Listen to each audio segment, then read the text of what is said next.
Hello, this is Anald, and I'll be talking about pharmacodynamics. For a quick recap, we have the two branches of pharmacology, which are the pharmacokinetics and pharmacodynamics. So for pharmacokinetics, as what I have discussed in the chapter 2, it deals with what the body does to the drug. In this chapter, we'll be talking about the pharmacodynamics, which concerns about the drug effects and what the drug does to the body. So pharmacon means the drug and dynamics means power. So simply put, the pharmacodynamics means the power of the drug. Okay. So as you can see here in the image, so pharmacokinetics is again the ADME and pharmacodynamics is the activity. Once it reaches the site where it is designed to have its therapeutic effect, or once it is distributed or metabolized. Okay. And here, see activity. Uh, under this activity is the mechanism of action that the drug are designed for. Okay. So pharmacodynamics is the biological effect and therapeutic effect of the drug or the mechanism of action. Most drug acts by binding to regulatory macromolecules, usually neurotransmitters or hormone receptors or enzymes. So if the drug is working at the receptor level, I will discuss this later, and it can be agonist or antagonist. So sa word lang daan na agonist and antagonist, ang agonist mo ni siya ang murag protagonist niya ang antagonist kay mo ng kontrabida. If the drug is working at the enzyme level, it can be activator or inhibitor. So, if sa enzyme ang na if na ang drug sa enzyme level, so ang ira mabuhat is maka-activate ba siya or maka-inhibit. Mora ni siya ang gist aning sa receptor level and the enzyme level. Okay? Depende na siya sa drug. If mo work ba siya sa receptor level or sa enzyme level. Okay? Now let's discuss about the drug actions. So we have types of drug actions. We have here stimulation, drug that may increase or enhance the function of an organ or a system. Then we have the depression, drugs inhibit or decrease the function of an organ or the system. Okay, I think memory mahinumduman din ninyo na terms because these terms are familiar. Then we have the irritation and attributed to the local effects of the drug on a tissue or cell. Uh, Usually, ang kining irritation is negative ni siya na effects. For example, if kanang injectionan ka, unya mamurot or mag rashes, mo na siyang irritation. Or kanang by simply rubbing on alcohol, kanang mas sensitive skin, mo na siyang kuan, example sa irritation. And then we have the types of drug actions. Okay, continuation is yeah. So we have here replacement. When there is deficiency of endogenous substances, it replaces them. For example, insulin in diabetes mellitus or iron in anemia. So replacement, uh, this is to replace if ever na ay deficiency sa, okay, if na ay deficiency. And then next is we have the cytotoxic action, which is the selective cytotoxic action for invading parasites or cancer cells, attenuating them without significantly affecting host cells, is utilized for cure or palliation of infections and neoplasms. Example, penicillin. So, dili ni siya maka dili ni siya makalabot sa host cells. Ang iya ra gyud target kay specific like these invading parasites or cancer cells. So ang cytotoxic from the word cyto means cells and toxic. So ang iya ra target kay ang mga toxic na cells, okay? Then we have the drug effects. So we have the types of drug effects. We have the primary and the secondary. So primary is what we call the intended, and it is usually the desired effect that leads to its therapeutic use. As for the secondary effect, it is the unintended. So it is commonly leading to undesired effects. So bali, dire masulod ang mga side effects, ang mga adverse effects. What is the difference between the uh, adverse effects and the side effect? So ang difference na nila duha kay ang adverse effects kay under na siya sa side effect, while ang side effect kay unintended na siya, or bali muna siyang pakapin sa gikan sa primary. So in other words, uh, we can differentiate adverse and side effect by uh, side effect. Not all side effect are adverse effects, but all adverse effects are side effects. Okay. The next is we have the receptor mediated mechanisms. So let's talk about more here for the receptor. So what is receptor? Receptor is a macromolecule present in either of the cell surface, cytoplasm, or in nucleus, where the drug binds and interacts to produce cellular changes, but itself has no other function. Okay? Ang receptor kay bali mo ni sila from the word receptor, so mo receive sila, okay? Para maka-produce sila og cellular changes. But them alone have no other function, okay? Receptors are proteins and have specificity and selectivity. So you have here, if ang receptor maka-kuan siya, ma-connect siya sa drug, so mag-produce ni siya drug receptor complex, and thereby naay response na mahitabo.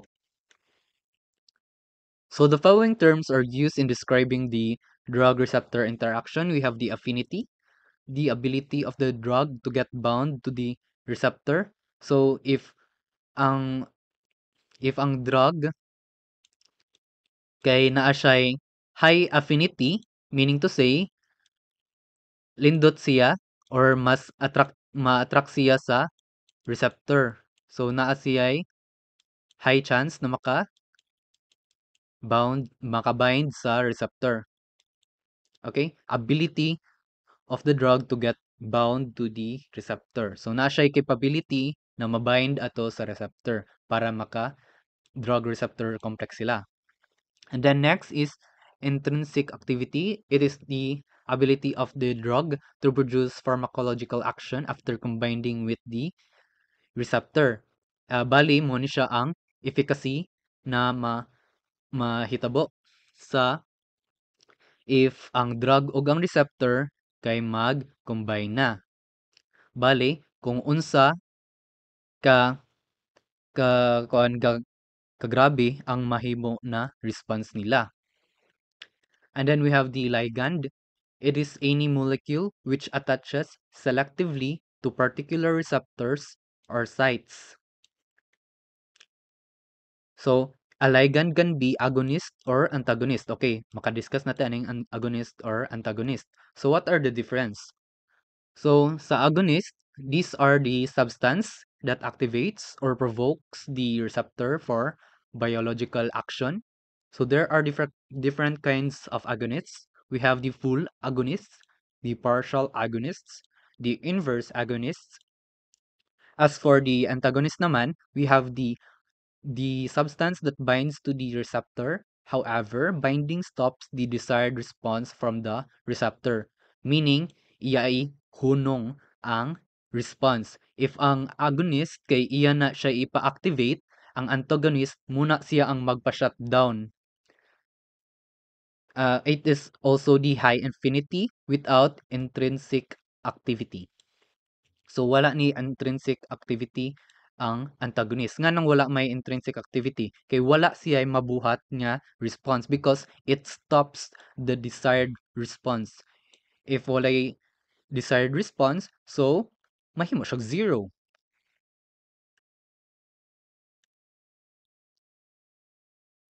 So here is an illustration for the agonist drug and the antagonist.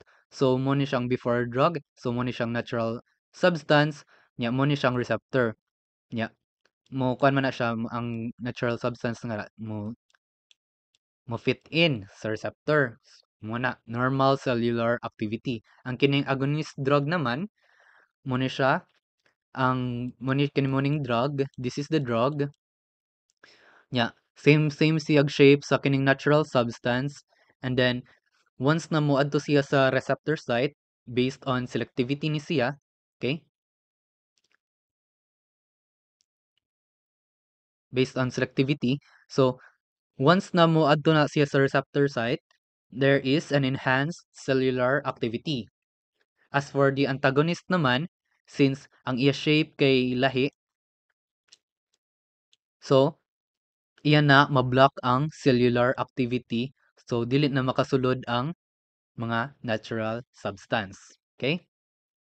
So ni-follow ni siya sa kuan sa lock and key mechanism. Receptors are highly specific, meaning that only certain ligands can bind to them. Okay? Based on specificity and selectivity. Okay? This specificity is like a lock and key mechanism where the shape of the ligand must perfectly match the binding site of the receptor. Okay? So, as you can see here, okay, this is the natural substance. Mo ni siyang natural substance. Okay? Mo ni siya ang receptor. Anya ni, okay na siya. Okay? As for the agonist, kay makasud gihapon siya, so mag-serve gihapon siya sa iya purpose, maka-abli gihapon siya, maka-click. Same siya sa kining hormone or neurotransmitter. As for the antagonist naman, makasulod siya sa knob, pero dili siya maka-open. Meaning, iya ginablock ang way aning sa natural substance or the hormone or neurotransmitter. Okay? Muna siya ang lock and key mechanism. So we have types of ligand. So we'll have to discuss this one by one. So as for the full agonist, it has both high affinity as well as high intrinsic activity. Okay? So high intrinsic activity. Therefore, it can trigger the maximal biological response because unsa man tungod kay high intrinsic activity.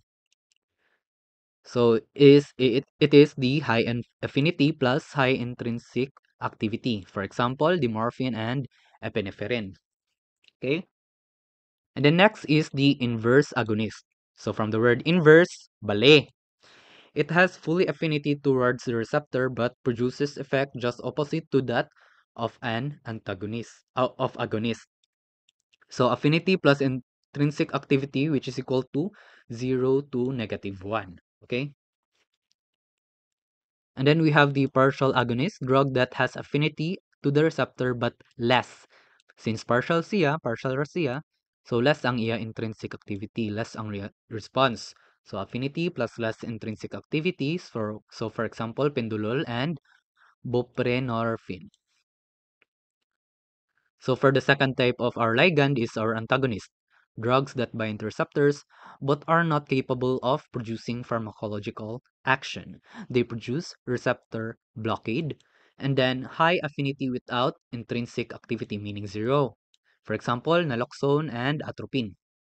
So we actually have types of agonists. We have the competitive and non-competitive, or otherwise known as the allosteric. For the competitive, muna siya ang, okay, muna siya ang katong receptor. Anya, muna siya ang katong agonist, lahi siya na shape. Iya gina-compete ang mga natural substance or the hormones or the neurotransmitters na makasud aning sa receptor. Muna siyang receptor. Anya, muna siya ang natural substance, muna siya ang competitive agonist, okay? For the non-competitive naman, kay mo bind na siya other than the kining receiving end sa receptor. So pwede siya na naangari. Unya pag bind aning non-competitive ni siya ha, small n ni. So pag bind aning non-competitive agonist sa kining receptor, kay iya na ma-change ang kuan nga rin, ang structure na maka receive. So if malahi ang iya structure, dili makasulod ang normal substance. So meaning dili gihapon hatag og intrinsic activity ang kining and dili siya makabind sa receptor, okay? So you have here a table for the types of ligand. So again, for full agonist, high affinity and high intrinsic activity because full siya. Partial is high affinity and kuan lang less ang iya intrinsic activity. For the inverse is high affinity, anya opposite ang iya intrinsic activity. As for the antagonist is high affinity and zero intrinsic activity. So dapat mga taas gid ang iya affinity because if they have no affinity, dili siya makabind sa receptor, di ba? As for the ligand, need siya og taas yun na affinity. Okay? So here is a graph for you to see. So here we have the full agonist. So taas ang iya intrinsic activity mo ni. Intrinsic activity ni siya receptor response, otherwise known as the efficacy or the intrinsic activity. So percent maximum. So as you can see here, full agonist reaches 100%. So that is because it is the maximized form for the response. And then we have the partial, lesser siya compared sa full agonist. And then we have the antagonist, zero.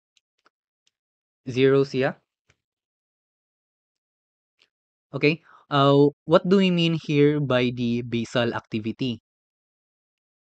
So ang kanang basal activity from the word basal, so base ang activity, meaning muna siya ang resting nga activity ana uh, na receptor without the ligands attaching to it, okay? As for the inverse agonist naman, kay iya pag yun na ipa-decrease from the basal activity. Okay? So meaning to say kanang ang zero kay iya pag yun na siya i-negative. Okay?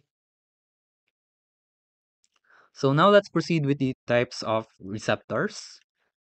So again, receptors are macromolecules, proteins in nature which are target sites of drug. Okay? Okay? So target sites ni siya sa drug. Kay dira man mo bind ang mga ligands, okay? Drugs have to bind receptors to produce effect, okay? Receptors are located mostly on the cell membrane. So we actually have the types of receptors. We have the ligand-gated ion channels, the G-protein coupled receptor, the enzyme-linked receptor, and then the nuclear receptor. First, let's discuss about the ligand-gated ion channels, which belongs to the ionotropic receptors.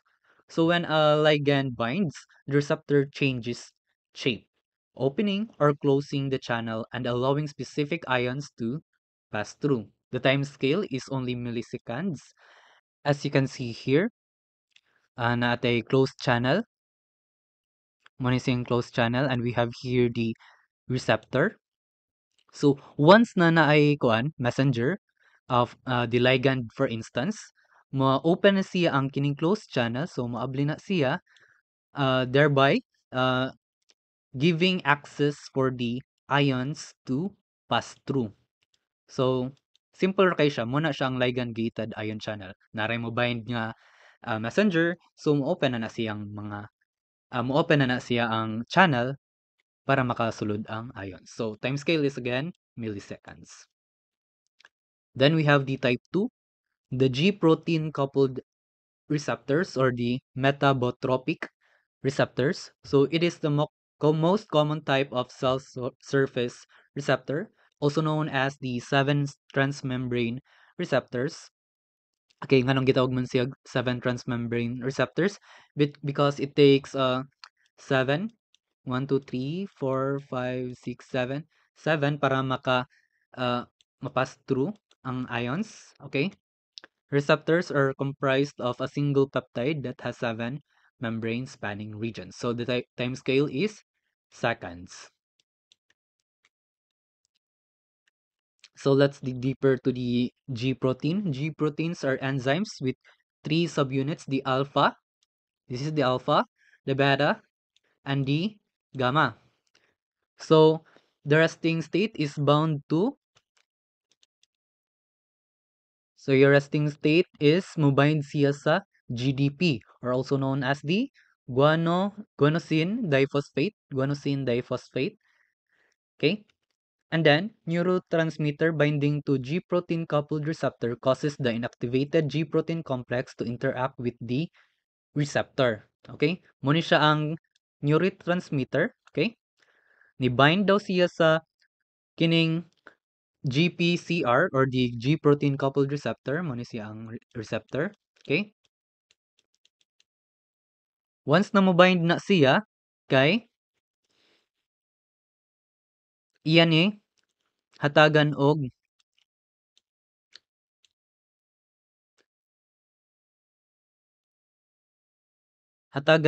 or ma-exchange for a GTP molecule ang kining GDP. So from GDP nahimo siya og GTP. So after ana, kay once activated, the G protein complex will separate into the alpha GTP subunit and the beta gamma subunit. These subunits can stimulate or inhibit effector proteins within the cell. So depende ra na if iya ba na stimulate or inhibit, okay? So as you can see here, ni ang kining GA o GTP kanina kay ni separate na siya sa beta gamma subunit. Okay? That is, again, once na ang kining neurotransmitter which is this T kay mo bind aning GPCR, ang receptor sa kining 7 transmembrane na to. Okay?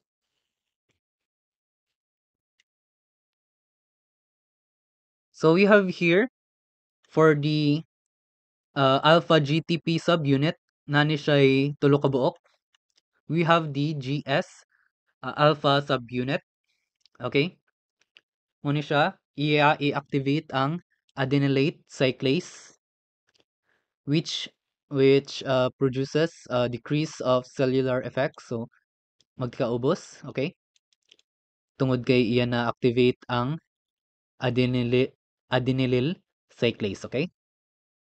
Next is we have the GI alpha subunit. GI na siya I, so inhibit siya. Maka-inhibit siya sa adenylate cyclase or the adenylyl. So once na ma-inhibit na niya ang adenylyl, kay ang cellular effects kay ma-prevent. Okay? If ang sa GS kay iya ma-decrease, ang sa inhibit kay iya ma-prevent. And then for the third, we have the GQ alpha subunit, which activates the phospholipase C. If ma-activate na ang phospholipase C, is similar siya sa GS alpha subunit, which decreases the cellular effects. Okay? Okay, we're done with the two types of receptors. So first, unsa tong first type na to, we have the ligand-gated ion channels or the ionotropic. And then for the type 2, we have the G protein coupled receptors or our 7 transmembrane receptors. Okay, for the third, we have the enzyme linked receptors. So upon binding of the ligand to receptor subunits, the receptor undergoes confrontational changes, converting from its inactive form to an active kinase.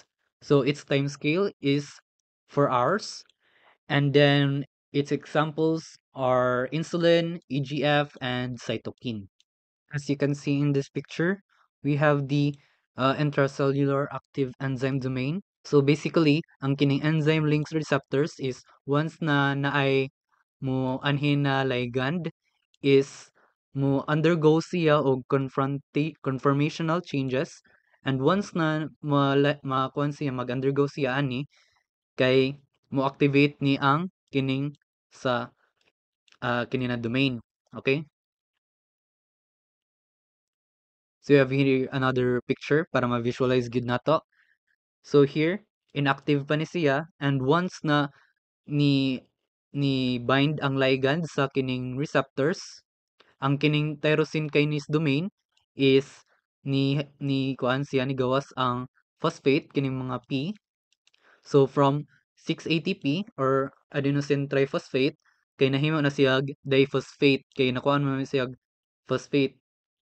So nag-undergo siya og conformational changes due to the binding of the ligand. And once na ni pagkahuman aning pag-bind ani niya, nya nigawas na ang mga P, di ba? So, ni-activate na ang sa tyrosine kinase domain or the active enzyme domain. So, namilit sad or ni-activate sad ang kining mga phosphorylated proteins, cytoplasm or any na mo bind na uh, mga enzymes. So that is the gist for our enzyme link receptors. So bali the bottom point here is that the ligand binds to the receptors, the receptor undergoes conformational changes, and then it activates the enzymes. Okay? And then for the type 4, we have the nuclear receptors or the intracellular. So ligand must diffuse into the cell to interact with the receptor. Bali, ang kining ligand, kailangan pa siya mahilis para makaadto siya sa receptor. So for example, hormone or for example, the steroid. So kailangan mahilis pa siya nga ri para makaabot siya sa nuclear receptor. So once bound to a ligand, the nuclear receptor changes shape and can then bind to specific DNA sequences in the nucleus, regulating gene expression. So the time scale is hours to days, and examples are the insulin, EGF, and cytokine. So again, what are the four types of receptors? We have the ligand, the ligand the ligand-gated ion channels, the G protein coupled receptors, the enzyme-linked receptors, and the nuclear receptors. So ato sila i-compare by time scale again. So ang sa type 1 mo ni siyang pinakapaspas na time scale. So milliseconds. Sa G protein is seconds. Sa enzyme link kay hours. And then for the nuclear is hours to days. Okay, let's proceed with the enhancement of drug effect. We have actually three principles, which are the addition, synergism, and potentation. Let's start with the addition. It is the response elicited by combined drugs is equal to the combined responses of individual drugs. So, mo ni say ang sa first drug o sa second drug is equal to 2. Bali, combine lang ay effects.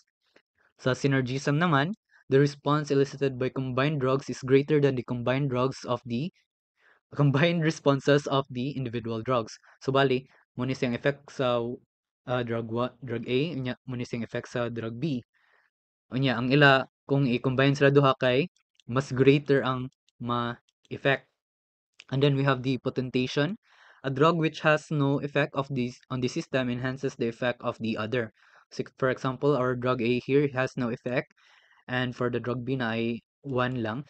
So bisan og kuan siya wala siya effect ang kining drug A, maka-enhance siya sa kining drug B nato. So 2. Okay?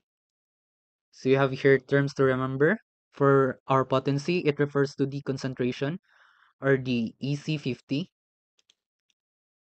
EC50 means effective concentration of 50, and of those ED50 if or effective dose 50 of a drug required to produce 50% of the drug's maximal response. Mo nang pagkasuwatan ni kay EC50 og ED50 kay 50% man ang potency.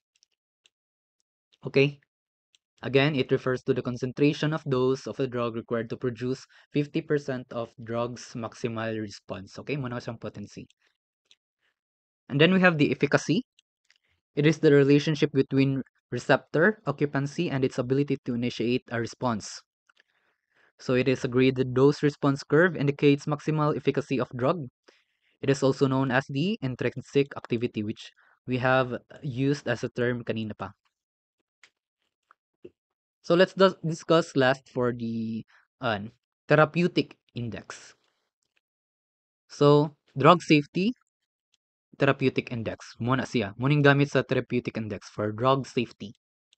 It is the measurement of drug safety. It refers to the relationship between toxic and therapeutic dosing. So as you can see here in the image, natay first line here, the therapeutic effect. Uh, Muna siya, therapeutic effect, and then we have the toxic side effect. So unsaon man na nato? So ang formula sa ato therapeutic index is the TD50 over ED50. So unsa may meaning aning TD50 nga rita? TD50 is the dose of the drug that causes a toxic response in 50% of the population. So unsa may what does TD50 stands for? So it stands for toxic dose of 50%. As for the ED, muna siya ang the dose of drug that is therapeutically effective in 50% of the population. So ED50 stands for effective dose of 50%. Okay? So therapeutic index of a drug is the ratio of the dose that produces toxicity to the dose that produces a clinically desired or effective response. So mo na ang sa taas kay ang toxic, while ang sa ubos kay ang ED50 or ang effective dose. Para makita nato ang ratio sa drug safety, okay? Since again, therapeutic index is our measurement of drug safety. So mo ni siya.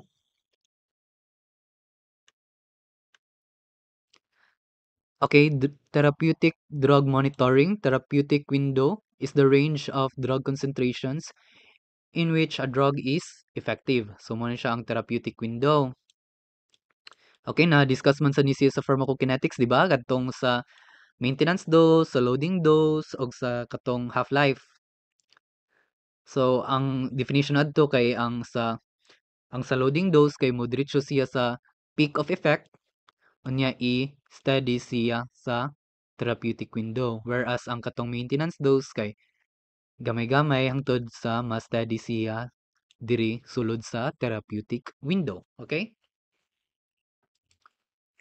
So TW concept or the therapeutic window is reflected in the TI calculation or the therapeutic index calculation. Okay? So you have here the formula for therapeutic window, MTC, or the minimum toxic concentration over the MEC. So, unsa man MEC o MTC? Ang MEC is the minimum concentration that is required for drug effect. Okay? Simple ra ang iya definition. And then the MTC is for which the minimum concentration in which the toxicity usually occurs. If you have a low dose for the drug to start working and a high dose at which the drug is toxic, you can have a wide window in which the drug can safely be used. So, unsa may pasabot ani? If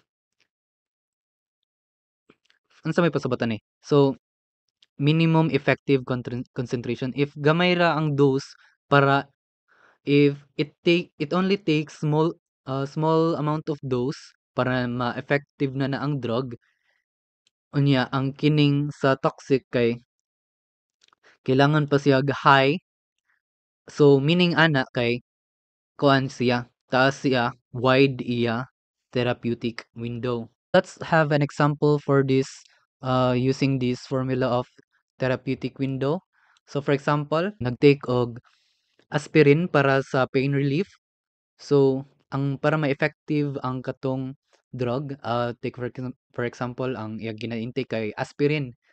So ang 150 milligrams kay is what all it takes para ma-effective ang kanang pain relief, whereas 300 milligrams ang kuan na siya toxic side effects such as kanang mga bleeding bakaha.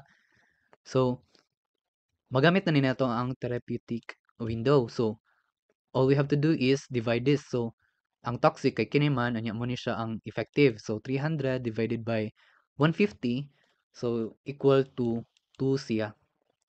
So, meaning ang therapeutic window ani kay 2, which is considered to be very narrow because duol ra ang 150 og 300, di ba? Kung kitaon nimo.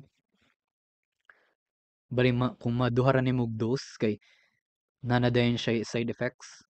Dira mo ning gamit sa therapeutic drug monitoring for drug safety jud na siya. And then let's also talk about this formula kining sa therapeutic index. What kung nakahatag og example, sorry. Okay. It also states here that the higher the therapeutic index, the safer. So why is that? Okay, let me explain. So let's say uh, ang TD50 sa population, 50% of the population kay naa siya sa 100. Whereas ang effective dose kay it only takes kuan kuno hay kanang 1 sa kining 50% of the population. So all you have to do is to divide the toxic over the effective. So 100 divided by 1 is equal to 100. So muna siya ang ato TI, therapeutic index. Okay? So unsa may pasabatan ni the higher the therapeutic index, the safer. So let's say na ang 50% of the population kay kuha siyang toxic response in kuan 10 dose lang. So sa 10 dose gamay ra kay no para makuan. So ang mahimo na therapeutic index kay mahimo lang siya 10 divided by 1, so mahimo ra 10, which means that this kind of drug compared to this TI is equals to 100 is much more dangerous na yung kuan kining TI is equal to 10. So I guess that covers the formula for this drug safety for the therapeutic index og kanang sa therapeutic window. And then I guess that ends for my presentation. Thank you very much for listening. I hope that you have learned anything from this chapter, and I will be seeing you for the next. Thank you.